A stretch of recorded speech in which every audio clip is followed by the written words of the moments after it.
Daily interviews from the Ellis County Fair on Eagle Community Television, brought to you by Insurance Planning Incorporated, High Plains Farm Credit, Ellis County Historical Society, James Motor Company, Commerce Bank, Truck Parts and Equipment, Farmers Insurance Group, Clarence Jacobs Agent, Auto Collision Specialists, Steel Fabrications, Paul's Lawn and Tree Service, Riedel Garden Center, Radke Implement Company, H&R Block, Crawford Supply, Hayes Veterinary Hospital, Beaker Insurance Agency, Orscheln Farm and Home Store, Hess Services, Leon's Welding and Fabrication, Astra Bank, Rocks North Hill Chapel, Carico Implement, and Eagle Communications.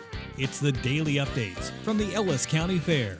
You're watching Eagle Community Television. I'm Mike Kerner along with Holly, and today we want to give you the update from the Ellis County Fair. I know it's Wednesday. We're halfway through the week. And Holly, how have things been going here at the Ellis County Fair so far for you? I know it's always a busy time of the year for you. It's a very busy time. So far, things have been going really smoothly. Of course, Tuesday was our big judging day, so we had just about everything judged, including our garden and 4-H foods and open class foods. So we had smaller numbers in the garden area, which, with our drought conditions earlier this year, I fully expected that. And when people were planting their gardens, we hadn't had this 10 plus inches of rain that we got in June. So we're a little bit down in numbers there, but we still have some really nice exhibits for people to come look at. Well, I looked around at the flower exhibit here today, and there's some really nice flowers. We do. I always am surprised at the number of our flowers that come in, and I'm glad to see some new exhibitors this year, which is exciting to me. Make sure people know that it's open to anybody. So if you have flowers growing in your gardens or in your yards, consider coming next year and entering them in at the Ellis County Fair. I also like the variety, too. Yes, there's a big variety, house plants to hanging baskets, roses, coneflowers, you name it. There's a huge variety of flowers out here. And I think a lot of people come out to the fair. They go to the concerts, they go to the races, and they go to see the carnival and that. But I really think a lot of people come out here, don't come up to the buildings and see all the great things in the buildings. I love coming up and looking at the photography. It's just my thing. Photography is a very big project, and we have tons of pictures again this year. And it is just fun to come up to the buildings and see all the different projects. 4-H projects, those kids put a lot of work into those things, and it's always interesting to see the variety and the creativity with some of those projects. They get a little more unique, it seems like, every year. So it's good to come out and look. And once again, community members are more than welcome to bring out their, quilts and needlework and all of those things, canned goods, to enter into our fair. Now, we talk about all the judging that you do and all the hard work you do to put together the fair with all the other volunteers, a lot of great volunteers. What is it you do later in the week? I know today's Wednesday. What do you do like on a Thursday, Friday, Saturday? Well, we have still certainly events going on Thursday and Friday.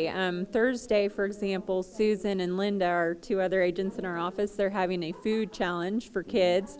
So that'll be going on Thursday morning. And that's kind of like, if you're familiar with Food Network Chopped, they have to come up with recipes from certain ingredients and then make their own recipe out of those ingredients they're given. So it's kind of a fun event for the kids in the morning.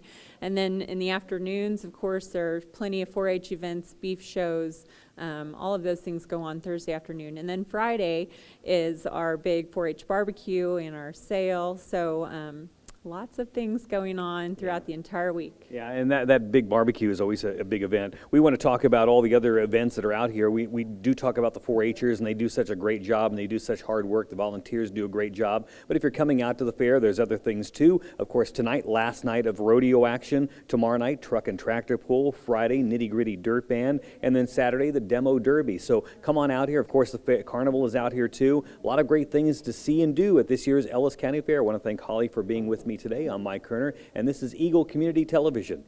Daily interviews from the Ellis County Fair on Eagle Community Television, brought to you by Insurance Planning Incorporated, High Plains Farm Credit, Ellis County Historical Society, James Motor Company, Commerce Bank, Truck Parts and Equipment, Farmers Insurance Group, Clarence Jacobs Agent, Auto Collision Specialists, Steel Fabrications, Paul's Lawn and Tree Service, Riedel Garden Center, Radke Implement Company, H&R Block, Crawford Supply, Hayes Veterinary Hospital, Beaker Insurance Agency, Orscheln Farm and Home Store, Pest Services, Leon's Welding and Fabrication, Astra Bank, Rocks North Hill Chapel, Carico Implement, and Eagle Communications. It's the daily updates from the Ellis County Fair.